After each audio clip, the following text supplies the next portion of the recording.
Please welcome to the stage Cheryl Richards, Dr. Nora Dennis, Will Tuttell, and Phil Mintz. All right, greetings everyone.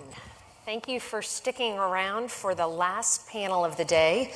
We recognize that we are steps between you and the conclusion of this program and a wonderful reception. So we're going to keep this lively and entertaining, and we're going to let you ask some questions at the same time. So unlike the last panel where we had a microphone in the back, we're going to ask that you submit your questions via the live chat app, or you email them to the email address emergingissues@ncsu.edu, and then time permitting at the end, we will bring on some of those questions at the end. So good afternoon, everyone. I'm Cheryl Richards. I serve as the president and CEO of Catapult, which is a statewide employers association representing about 2,000 employers across North and South Carolina, Georgia, Virginia, and a smattering of states here in the Southeast. And when Governor Cooper came up just after the lunch hour and talked about companies coming into the Carolinas and also expanding within the Carolinas, and he mentioned there were three things that they always ask about: workforce, workforce, workforce. We hear that on a daily basis from the members that we serve through Catapult. And oftentimes we have the opportunity to hear about really innovative things that employers are doing to solve the workforce challenge. We know that that challenge is here to stay. You've heard demographically there is a shift amongst us, and several of us in some age categories are getting much older. The younger generations just aren't in that plentiful supply to bring up the back end. And so employers have to get really creative and innovative, even with things like artificial intelligence and ChatGPT, to train their workforce. So I am joined today by three distinguished panelists who are going to talk about some of the sector innovations in three areas where we know that the workforce challenge is particularly tough. To my immediate left is Dr. Nora Dennis, the lead medical director of behavioral health and health equity at Blue Cross and Blue Shield of North Carolina. You, by the way, can see all of their bios in your app. Here, Nora is going to give us some insights into the sector of healthcare and health services. So thank you for being here. Absolutely. To her immediate left is Will Tuttell, the Vice President of Tourism at the Economic Development Partnership of North Carolina. And we know that tourism have seen quite ebbs and flows recently. So we'll have some great conversation there with Will. Thank you, Will, for being with us. And lastly, Phil Mintz, who is the Executive Director of Industry Expansion Solutions at NC State. And Phil, we just heard the last panelists talk about advanced manufacturing and technology, and I trust that you all have some more questions around that. But I'm going to frame our topics of discussion in 5 areas so that you can be thinking about your questions in advance. We're going to talk about recruiting talent and innovative programs to attract talent. We're going to talk about the total rewards package, not just compensation, but things like total well-being in the workplace and how employees bring themselves to the workplace. That'll be a nice segue into the topic of building culture and employee engagement and meeting those needs in the workplace. We will come back around to the ever-prevalent topic of technology that we just heard on this last question here. And finally, we're going to end with transformation in a general sense, innovative things that these individuals have seen in their particular sectors that help us overcome the age-old obstacles that we face and that really allow us to be transformative. So with that in mind, there's your 5 topic areas. You can be thinking of your questions for us. All right, so let's get started with the first topic on recruiting. We've heard from several of the conversations earlier today about the need to dig deeper into the school system, all the way down into early childhood programs. We know that internships, apprenticeships, the community college pathways are some of those ways. We heard Governor Cooper talk a little bit about some of the other populations, individuals with disabilities, the military, second chance. We've not quite talked about stay-at-home mom yet and how to bring some of those populations back into the workforce. So I know each of you are in sectors that find it very difficult to find talent. If you could give us a glimpse into what you live every day when it comes to attracting individuals into your workforce. And Dr. Dennis, let's start with you. Sure, thank you. So as a mental health provider, we are in a really amazing time because I think we've seen a really dramatic increase in both the prevalence of behavioral health disorders, but then also in acceptance of seeking treatment, which is a really wonderful thing in the sense that there's more openness now. And at the same time in North Carolina, pretty much all of our counties are designated as mental health provider shortage areas. So we know that there's a significant shortage of care. And then we also know that even beyond that, mental health providers who are willing to take health insurance, there's even like another sort of bar there that is a challenge for us. So from an innovation perspective, that's really what we're looking at is like, what can we do as a payer to make it easier for providers to actually accept health insurance and to bring them in. And we have some solutions that we've been working on, and I could talk about those now or later as you prefer. I'd love to have you talk a little bit about the Extra Miles Tour and what you heard when you were out in the community. Absolutely. So on the Extra Miles Tour, we've gone to many communities around the state and been able to see innovations within our communities, ways that folks are actually innovatively bringing together learners with treatment providers with perhaps graduate education. A great example being Blue Ridge Community College in Henderson County, where they have a single setting where on one floor there's community college classes, on another floor there's actually Party Health Center services, and then on another floor Wingate University has graduate program for physician assistants and pharmacy. And so that by bringing each those parties together in the same space, then you're able to really look for the sort of mutualism and symbiosis that can occur from a training perspective, from an employment perspective. And I think those types of innovations, although not totally new in medicine, where there's often like a service learning interface that happens, trying to bring that model into more and different and varied spaces, I think presents a real opportunity to bring folks into the practice more quickly. And we all have heard about apprenticeship programs. And so, Phil, I'm going to skip to you because I'm going to leave Will and his great innovation to the end. Because we hear about apprenticeship programs, we know about internship programs. Some of those at the community college level, some of those at the high school level. But you have seen some really interesting thing in the rural communities. And our previous panel talked about, reaching into not just big metropolitan areas. Give us some insights into some of those innovations. Yeah, certainly the challenge for manufacturing is on many levels. Over time, even before the pandemic, it's been very difficult for manufacturers to get the employment that they need. Thankfully, again, people are using apprenticeships more readily across the spectrum. Our work is more about small and medium-sized manufacturers, and so they're developing programs together and not just on their own to try to bring in high school students and more. But thankfully, we can't use fifth graders and middle school students because that's illegal. But if we could, we'd probably be working them as well. But again, the challenge is not only production workers, and that's one of the things that the university is working on. The Chancellor Woodson talked about the efforts of the university to work in rural areas to try to bring opportunities for students there. The Chancellor and the Dean of the College of Engineering recently sanctioned a program called Rural Works, and where undergraduate students are encouraged to work summer internships, and in the College of Engineering, the dean is providing a stipend for undergraduate engineers to work in rural areas to make employers in rural areas be able to support the wages and be competitive wages. So That program has been very interesting and successful recently.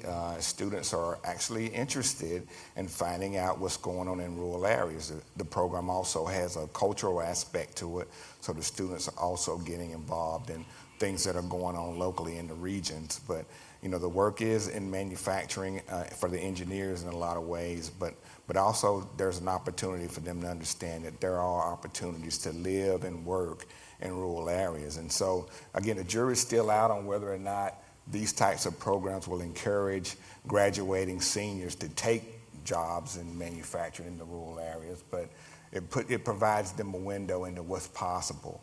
And again, we continue to suffer from what we call brain drain, where our rural area students, they leave the rural areas, they go to the urban areas, and they never come back. And so programs like Rural Works is an opportunity to get them a chance to stay in those rural areas. And one of the biggest challenges that we talked about as a panel was getting the high school students interested in some of the careers, advanced manufacturing being one. Well, we talked a lot about hospitality and some really high bars that you've had to set. So tell us about the innovative programs that you've started. Yeah, so we lost, COVID was devastating to us. We lost a lot of our employees, and a lot of them didn't come back. They stayed with Phil's groups and things like that. So we had to we have to really grow our people. We can't get them from other industries. So, and a lot of times we want part-time. We want kids that are still in school.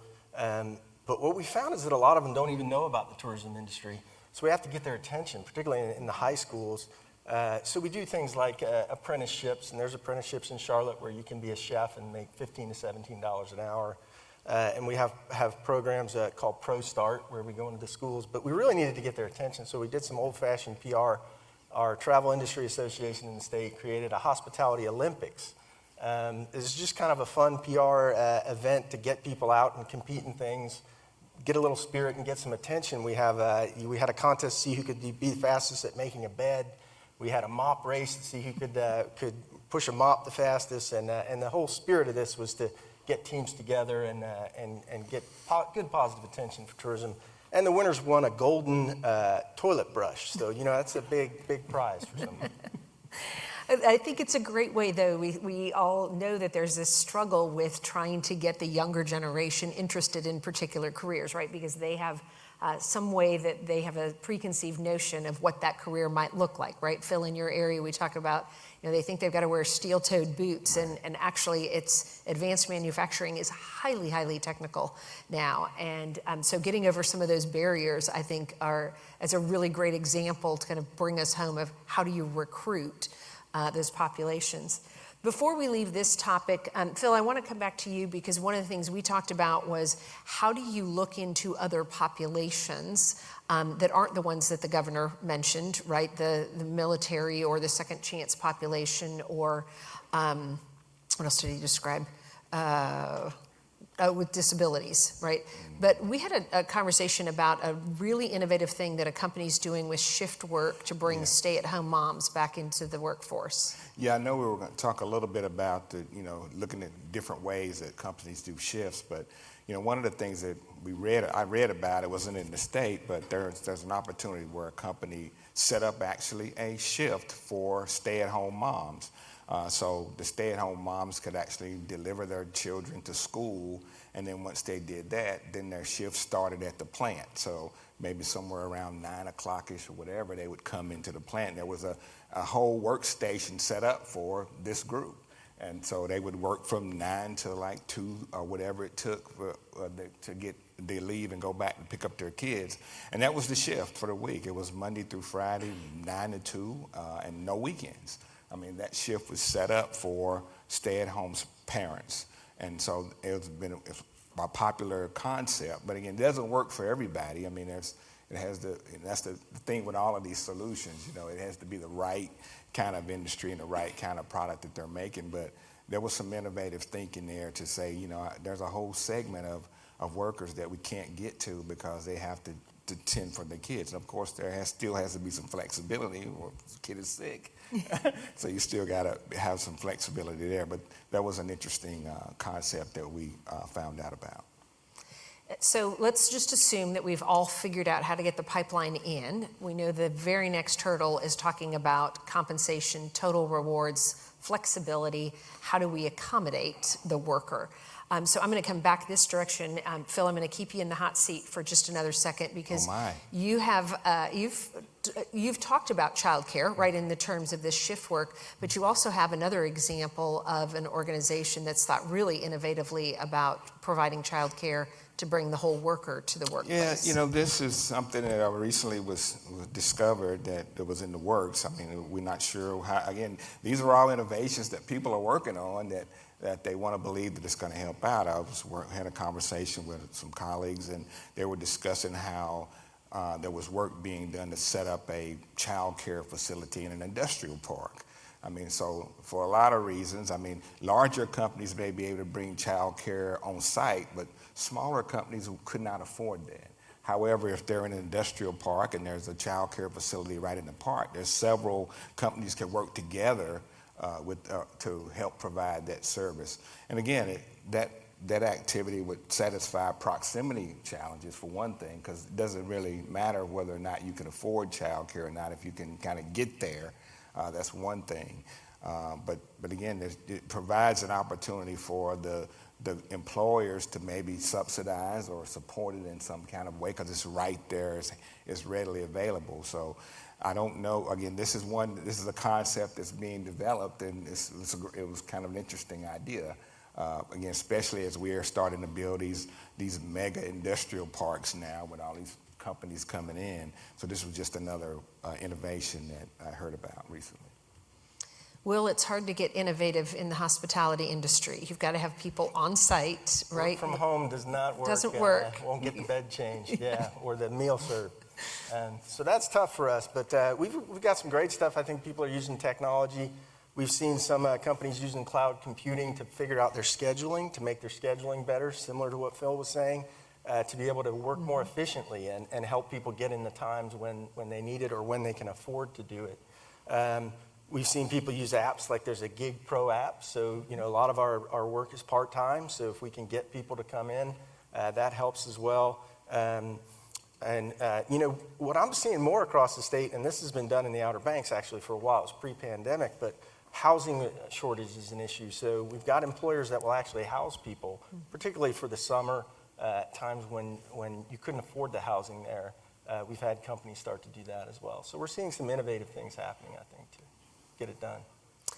We have an employer that is a member of Catapult who has come up with 16 shifts now. Wow. So they've gone away from the typical 3-shift work and now have 16 different combinations to attract the workforce that Phil was talking about, to allow them to work in 2-hour, 4-hour, 6-hour, 8-hour blocks, whatever is convenient for them, and then provide some wraparound services. And I know we also hear some innovative things around job sharing.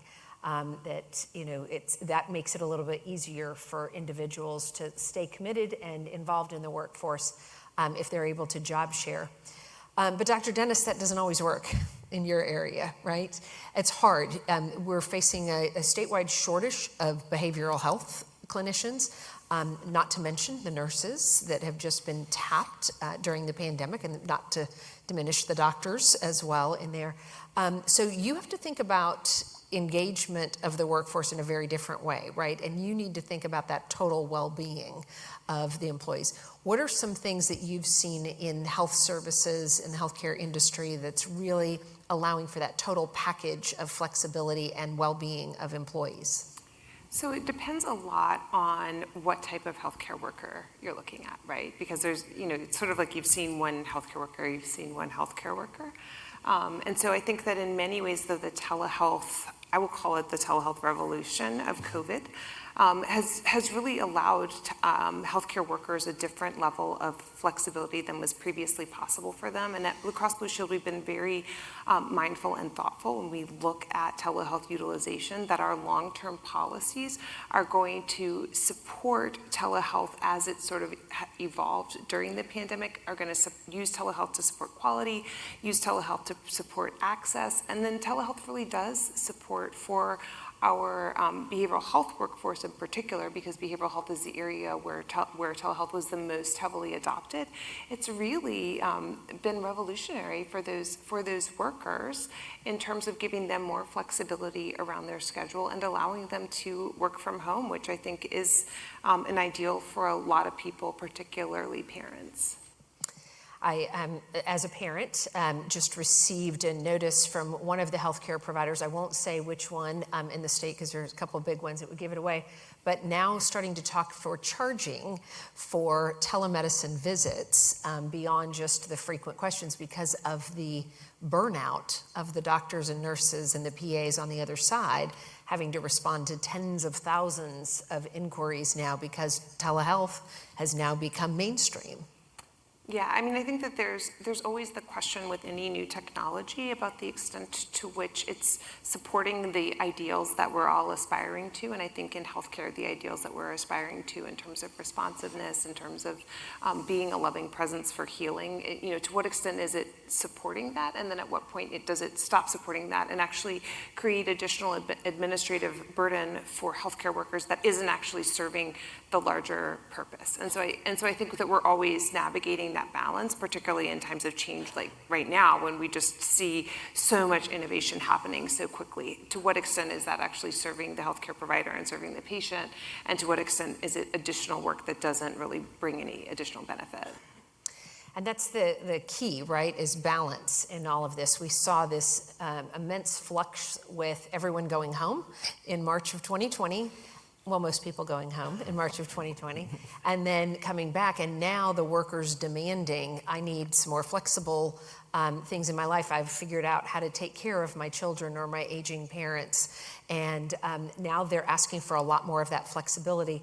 But there seems to be kind of this intersection, Dr. Dennis, around employee well-being, creating a culture of equity, inclusion, and flexibility for an employee while still trying to meet the business needs. So I'd love if you could talk a little bit about that, and maybe if this could be a launch for you to do a soft little promo plug about the NC Child Treatment Program. I think that'd be a great one to sneak in right here. Sure, absolutely. So I actually first just want to give a shout out to our DEI program at Blue Cross Blue Shield of North Carolina, because I think that there's been so much thoughtfulness from our leadership, and I see them here, so hi Pam.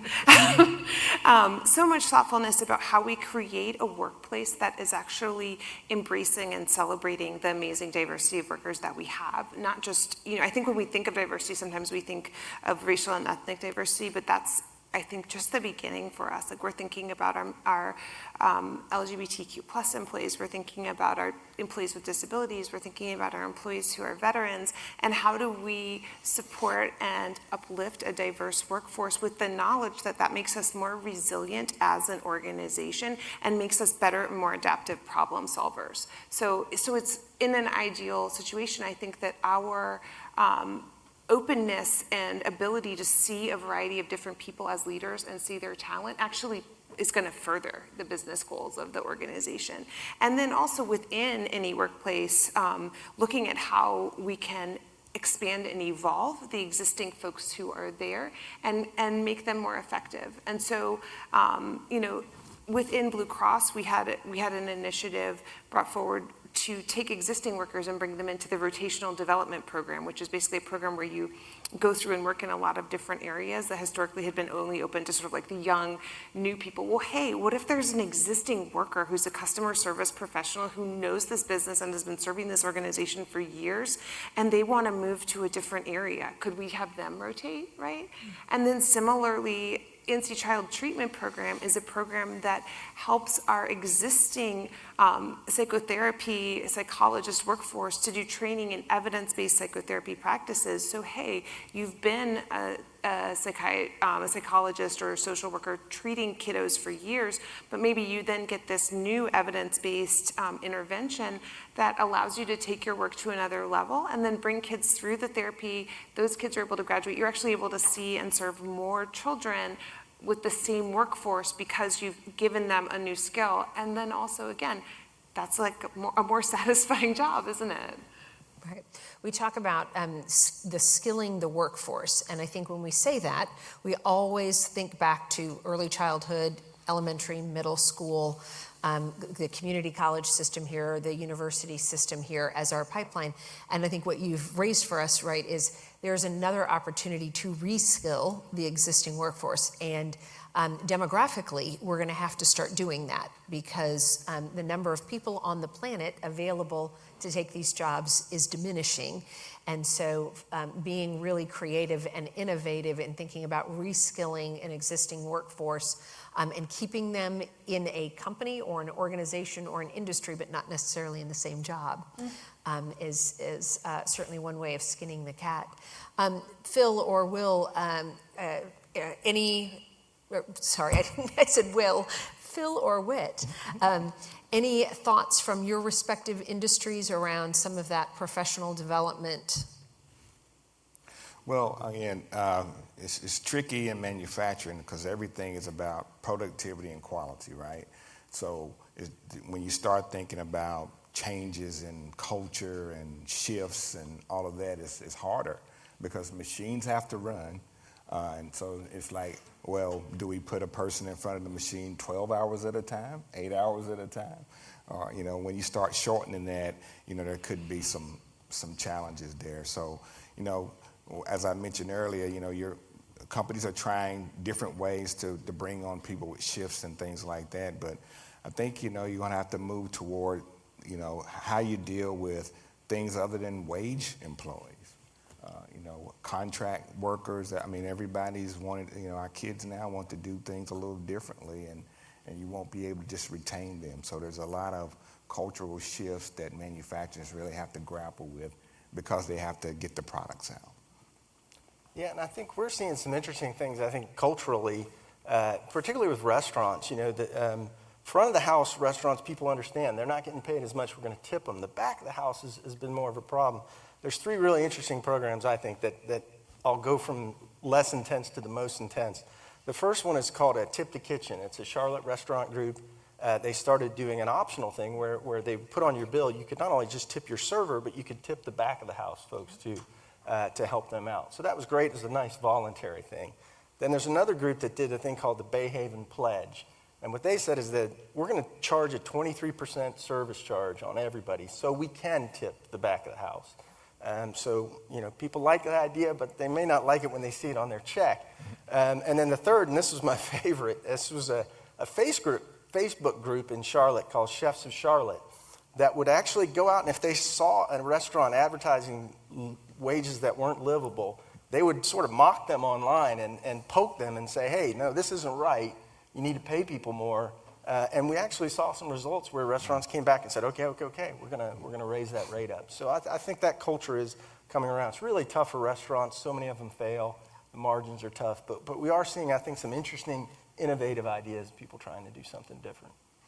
I'll put on a former hat. Before I took the role that I'm in now, I was the president of Johnson & Wales University in Charlotte. And so I have a soft spot in my heart for all of those workers that you're talking about, Whit. And we actually saw that the competition was increasing so much in the demand for the workers.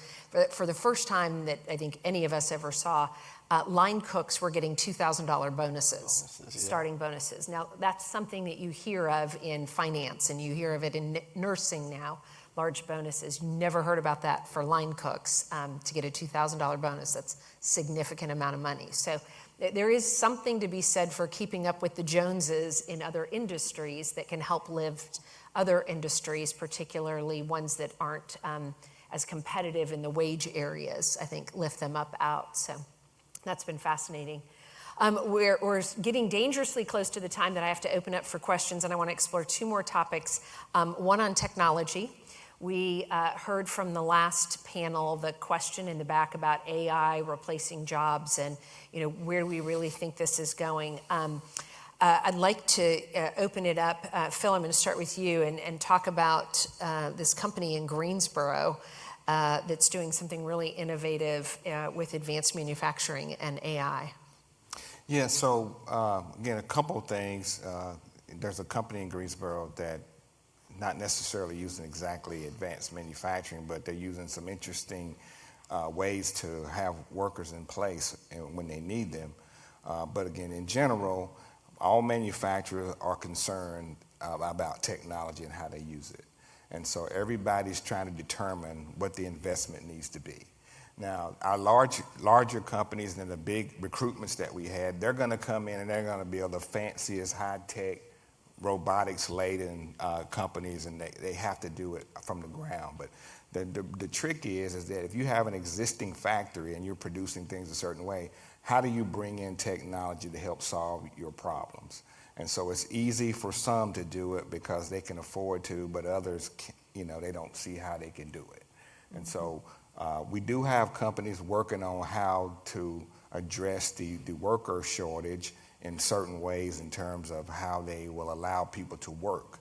And so there's a company that's kind of a smaller company. They're just an assembly company that makes a seasonal product, and they have the flexibility of being able to make whatever they can during the off seasons in a way that they could. So what they've decided to do is to train a really flexible workforce that can just come into a workstation and work that workstation at their own leisure.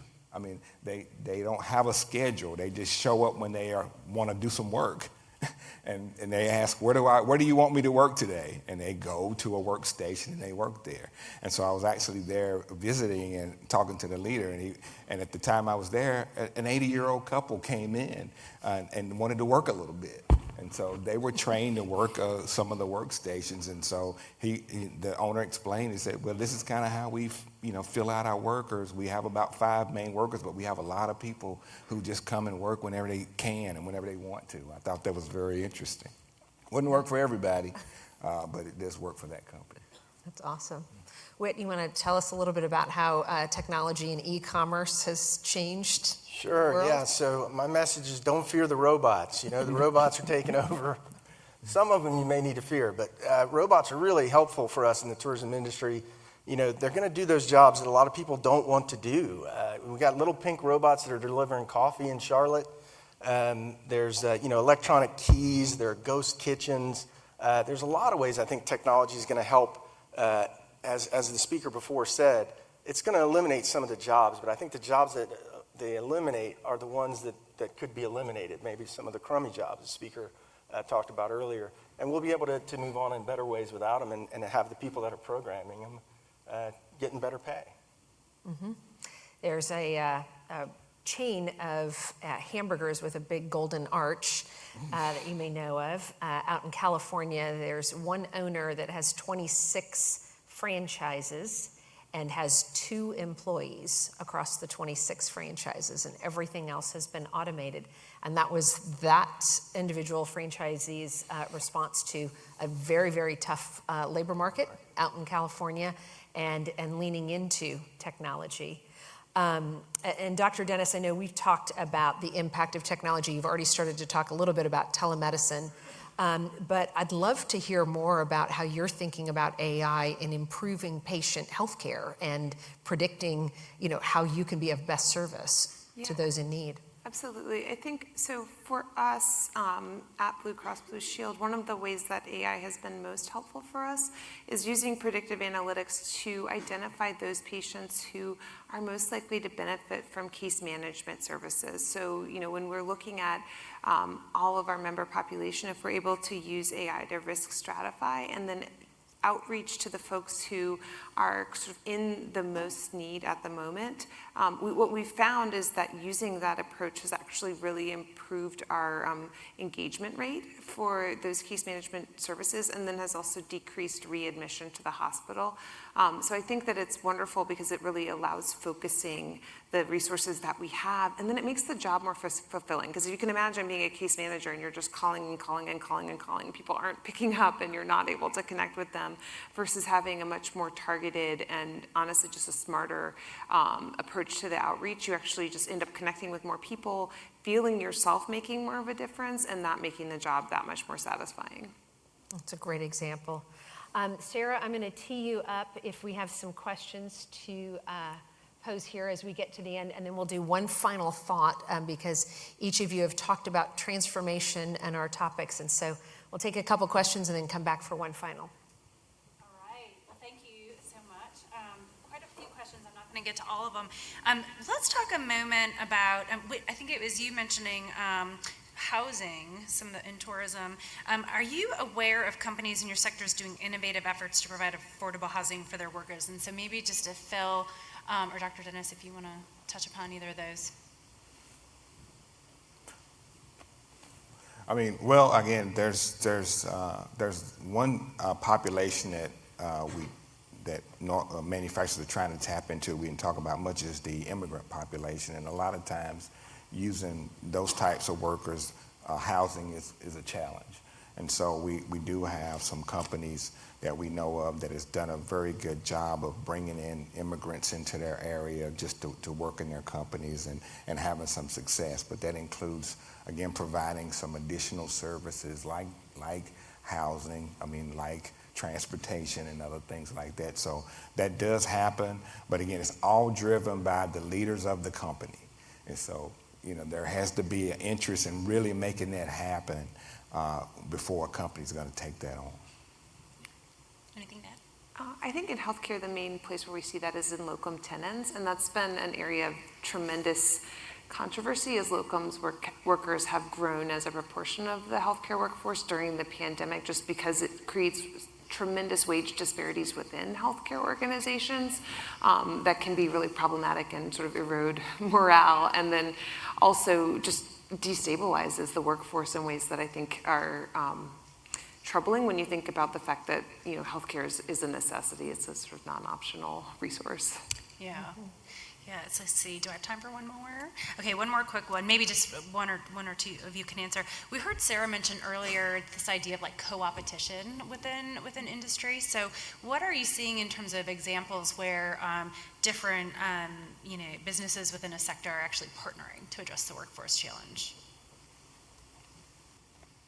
Yeah, I noticed that we started to see that in the apprenticeship type programs. There were groups of companies that got together to work to develop apprenticeship programs, and that's kind of how some of our manufacturers really got going in that regard. There's a lot of energy and more widespread adoption of apprenticeship programs, but we found that in many cases it came from the companies getting started with it, and then we have great programs across the state that's supported by the government that's bringing it even better. But I think companies realize that we got to just work to get the critical mass here and not worry about our own company, but just work together on that. So that's one area.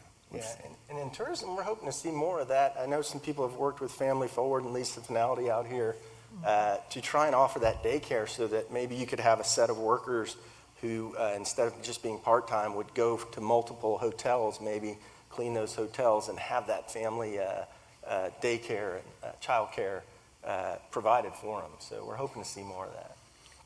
And for us at Blue Cross, we've had a couple of different relationships that have really been about supporting independent providers and keeping independent providers independent. And in the case of behavioral health, our work with Headway has really been around allowing independent behavioral health providers, making it easier for them to file insurance, because that administrative burden is often the thing that actually prevents people from taking insurance. Mm-hmm. So our work with Headway, although not sort of an overt workforce related effort, has that impact in many ways. All great examples. I'm going to leave it to you, Cheryl, then to close this out. Thank you, Sarah. Thank you for your questions in the audience. Sorry we didn't get some opportunity to answer all of them. You know who our speakers are here, so you can commandeer them at the reception and ask your questions there. I do know I'll pick up on Phil's last comment around public-private partnerships. I think so many times that's where solutions are created, is with different minds coming together to work a problem and come up with a different solution.